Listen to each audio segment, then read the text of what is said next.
How to create a glitch, the biological mechanism. In this episode we will be amalgamating material from the complete series and from the monologues to assist the listener in understanding the biological mechanisms underlying one's bodily rhythms. To start out, we begin with the concept introduced in the complete series, as a reality composed of an expectation field. There are in fact two ways that two expectation fields can interact. First, if they are the same expectation, they can resonate. Second, if they are of divergent expectation, they will be discordant. Now, life fundamentally abhors discordance, which means that the discordance will have to be resolved somehow. But first, I'd like to elaborate the discordance a bit.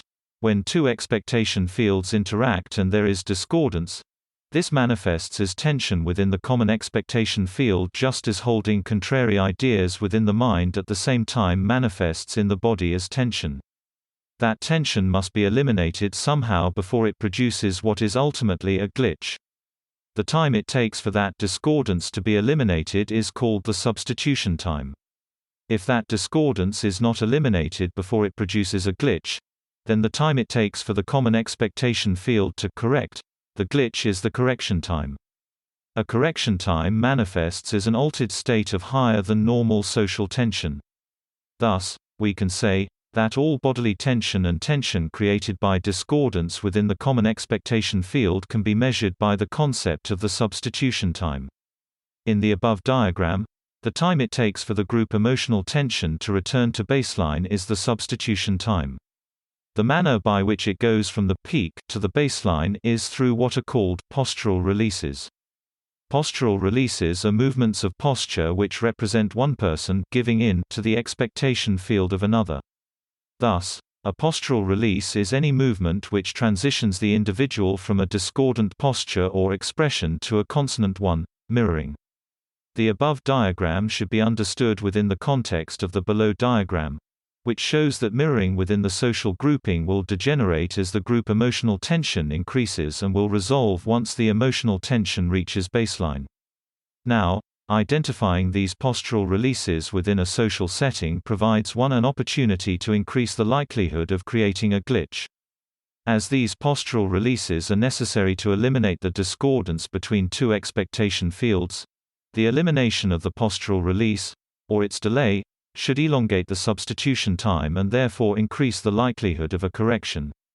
Using the methods described above under the headings postural exercises and social exercises, has the effect of altering the normal dialogue of a social exchange, thereby dislodging these postural releases in time. So, to start off, I discussed in previous podcasts and in the book How to Create a Glitch in the Matrix, how social tension manifests as a lack of mirroring between two individuals interacting in a social environment.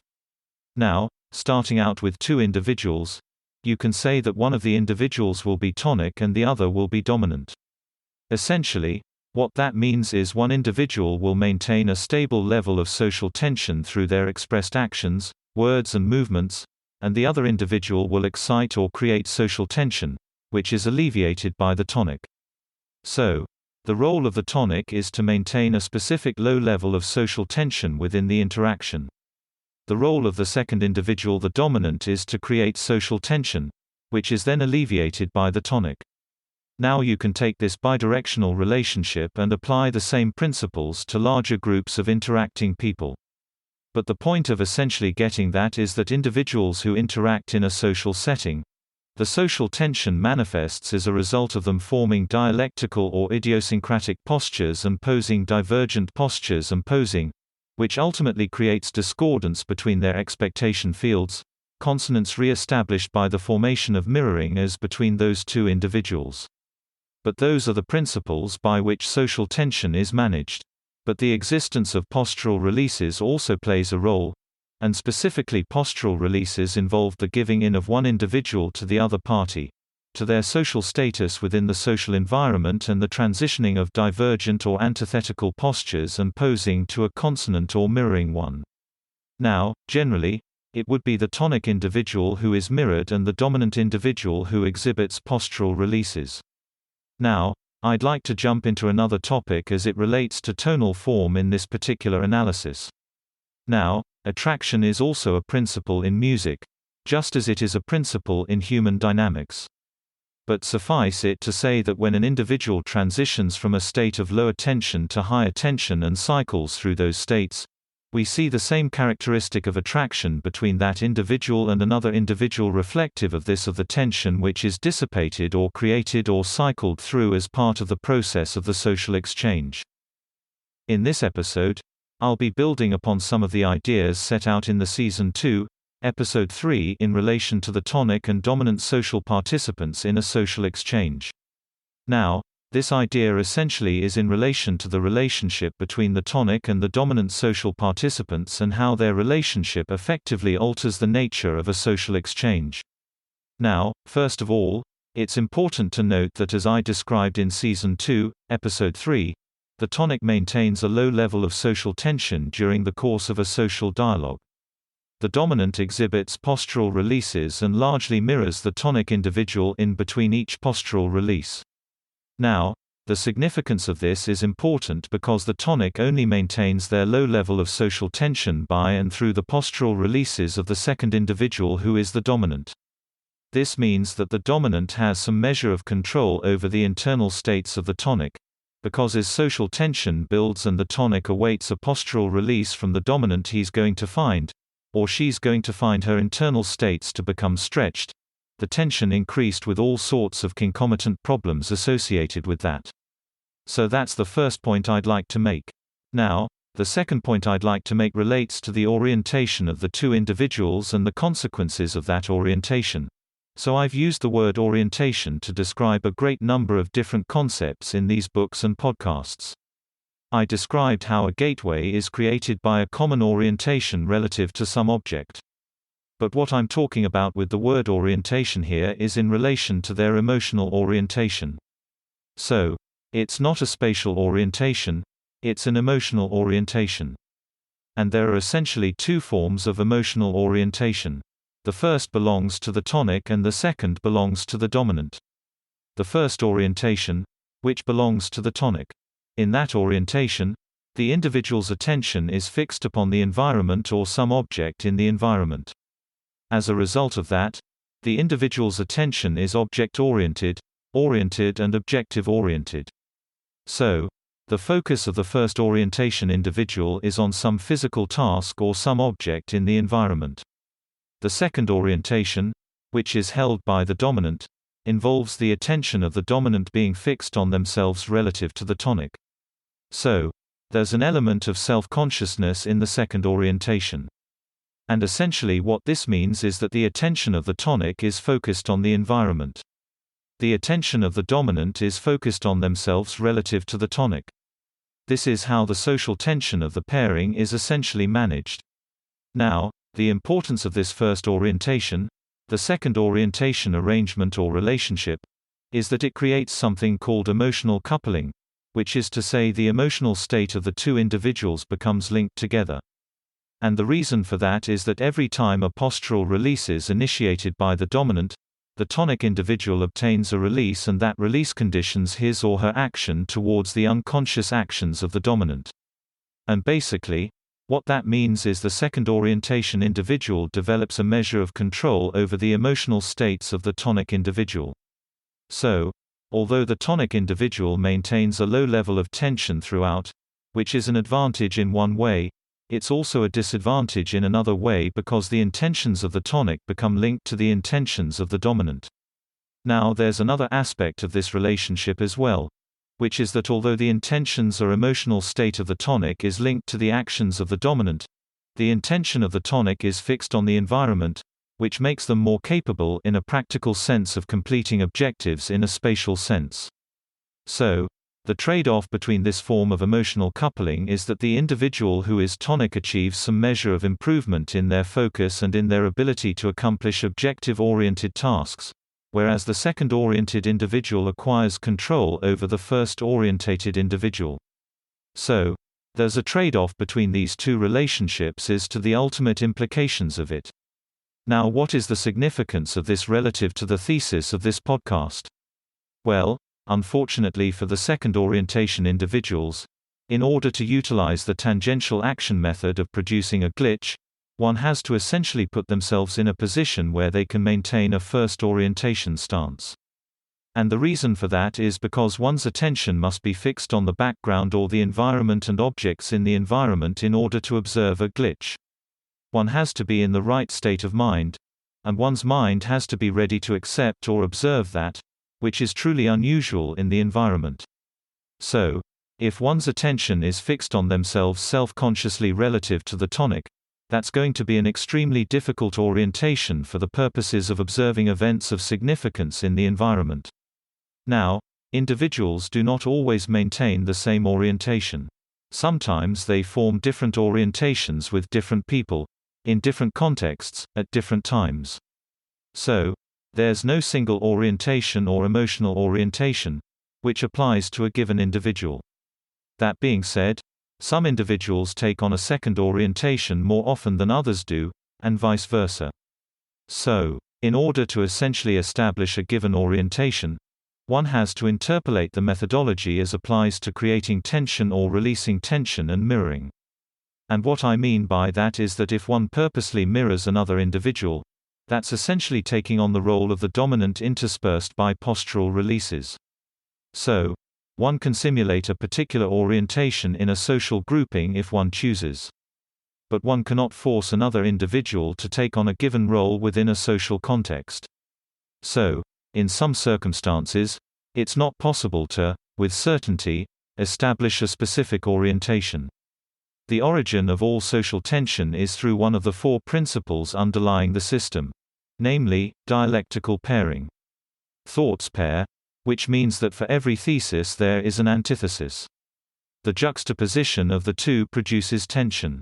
In social dynamics, the interaction of two individuals is as dialectical stand-ins. One contingent acts as the thesis. The second contingent acts as the antithesis. Together they produce social tension.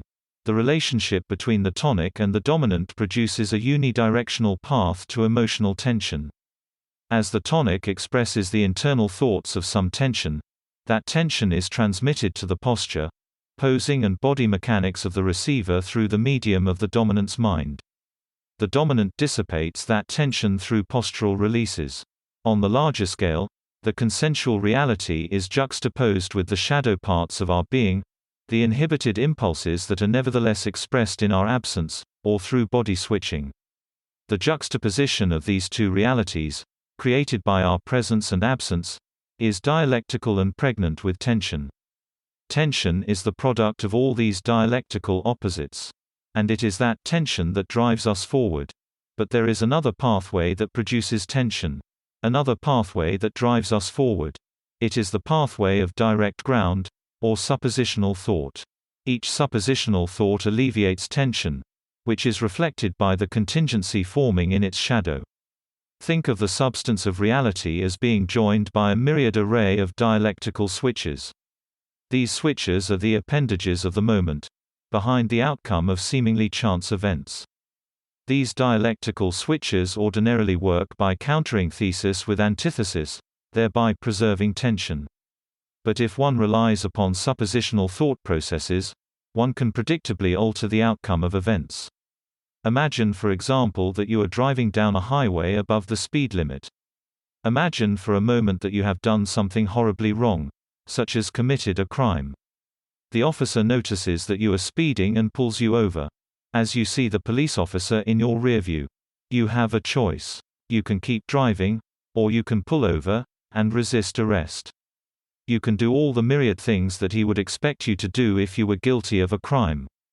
Such would be the indirect ground pathway. Such would be the pathway which confirms the truth of that contingency.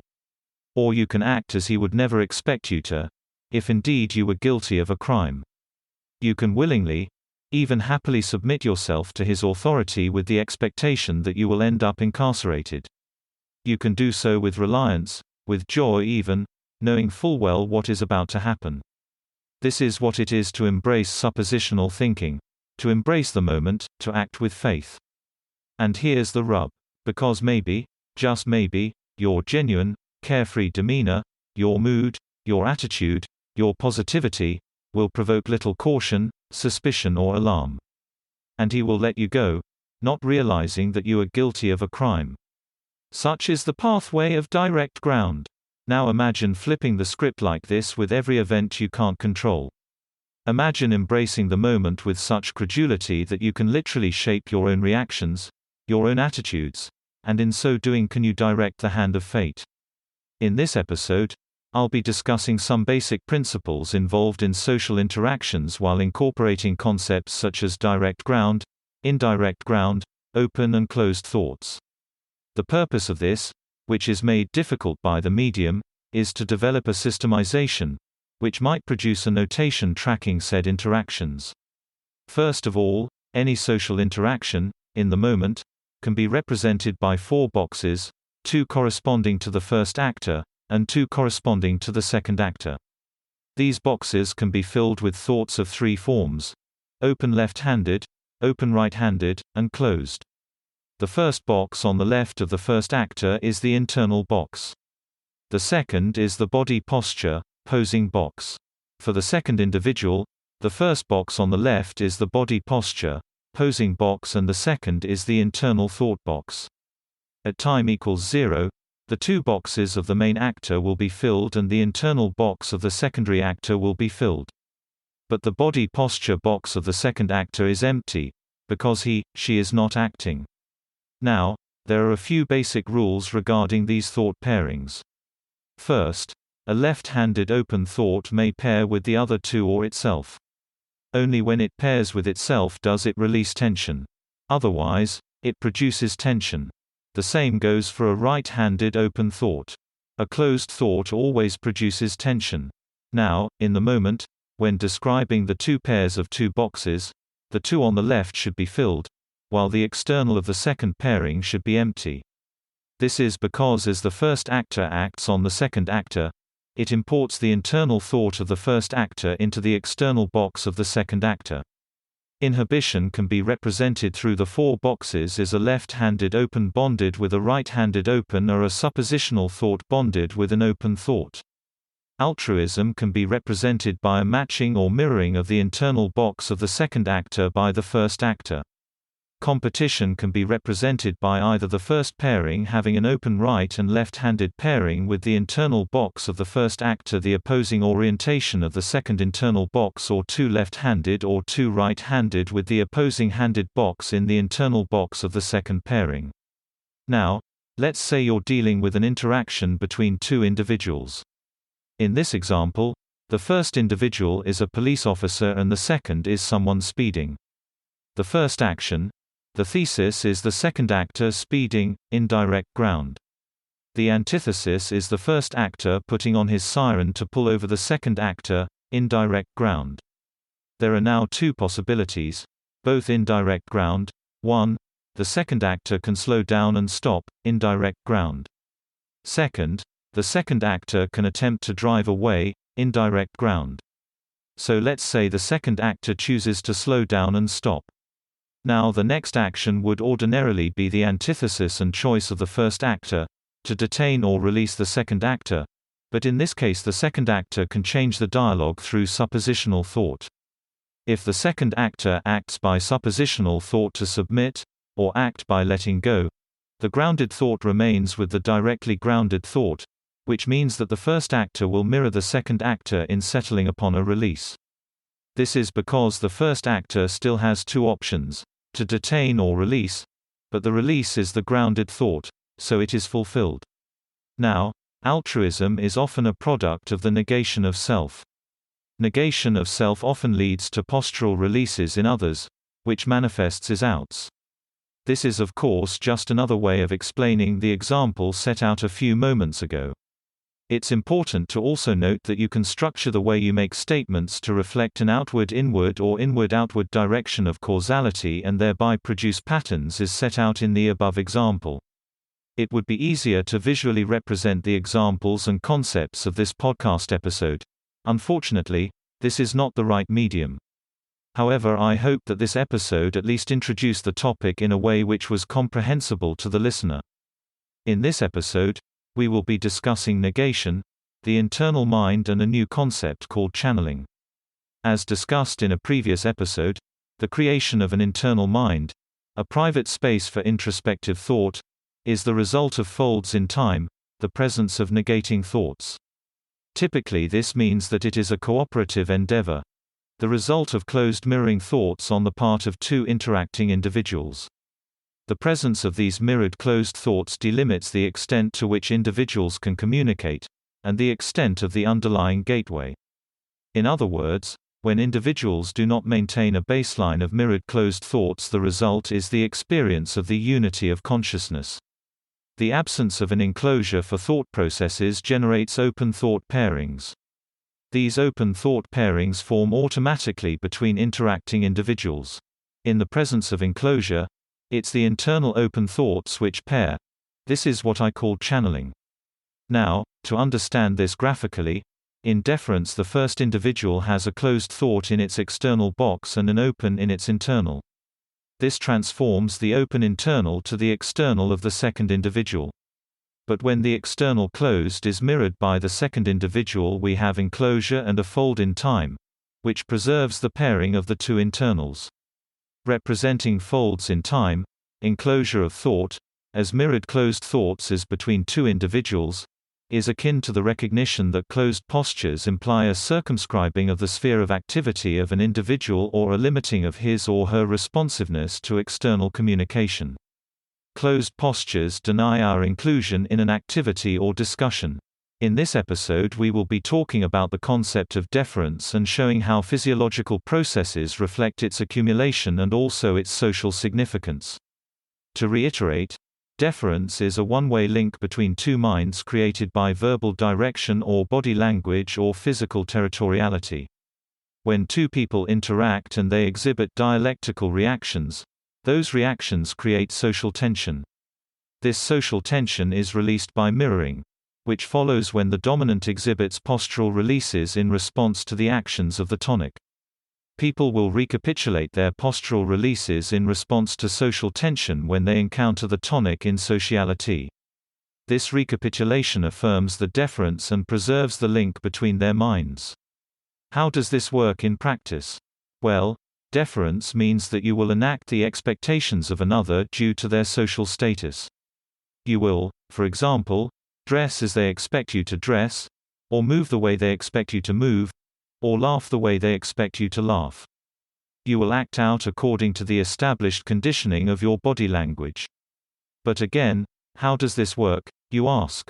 Well, when you release social tension through postural releases, that action is preserved in your muscle memory and linked to the associated person, preserved in the mind as an unconscious one-dimensional link from their mind to yours. But the link, once established, produces physiological changes in you. Because it is a sign of your affirmation of another's dominance, it links your deferent action to a flight or fight response, resulting in sympathetic nervous system activation, adrenaline release, increased skin conductance, sweat, and body odor. Thus, the recapitulation of that link calibrates one physiologically. The preservation of that link through one's archetypal associations and constellation becomes highly relevant to the ordinary functioning of one's body in socially relevant ways. The principles of substitution and displacement, created and triggered by physical territoriality, body language and invading someone else's body space, reaffirm deference, linked to muscle memory and the physiological processes explained earlier. When deference is threatened, the result is a spatial intersection of the two actors to re-establish the link through physical territoriality or body language. Eliminating deference is about eliminating the social cues that trigger its affirmation. This involves breaking continuity, whether spatially or in one's behavior. Breaking deference is about eliminating those intersections which preserve it, and the predictions or expectations that revive it. Social hierarchy is constructed out of the basic building block of deference. It ensures the unconscious cooperation of members of the same institution or group. In this episode, we will be returning to the biological mechanism of deference and discussing the physiological processes that underlie it, and how they relate to thought pairing. The biological mechanism of deference begins in the hypothalamus, which is the center of control in the human brain governing releasing and inhibitory hormones. The hypothalamus is intricately connected with the body's regulation of its rhythms and homeostasis.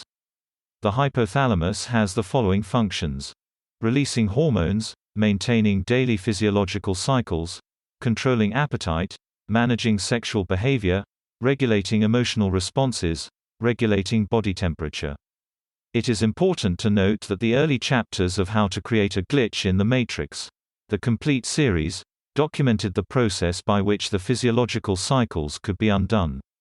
It is also clear in those early chapters that appetites are responsive to one's attempts to glitch. The centrality of the function of the hypothalamus in regulating key forms of behavior and specifically homeostasis is indicative of its role in being the contact point or receiver of deference. I can update the process by which deference acts in the body. It begins in the hypothalamus, which sends hormones to the pituitary gland, which regulates the adrenal cortex in the kidneys and promotes the production of adrenaline or epinephrine. This causes an increase in heart rate and blood pressure, vasoconstriction, sweating, the flight or fight response, and interference with the apocrine glands, which produce socially relevant hormones that induce arousal. Externally, deference can be understood to be a closed thought. The process by which deference inculcates the activity of the hypothalamus toward the up-regulation of epinephrine and down-regulation of other hormones is through the regulation of the body's homeostasis and bodily rhythms. Every closed thought engenders a physiological reaction. The presence of a continuous physical threat produces the release of cortisol by the adrenal cortex, which preserves in the rhythms of the body its antagonistic response to the intentions of a tonic. If we understand thought notation properly, we can say that deference is the presence of a closed thought in the external box of a subject, which imposes the internal box of the subject onto the external box of the object. When this produces two open thoughts of common orientation, we have attention release and emotional coupling or postural releases. When we have a non-matching pairing for the object, this is pure deference. Meaning, there is really only one mechanism of interaction between people. Only a question of orientation.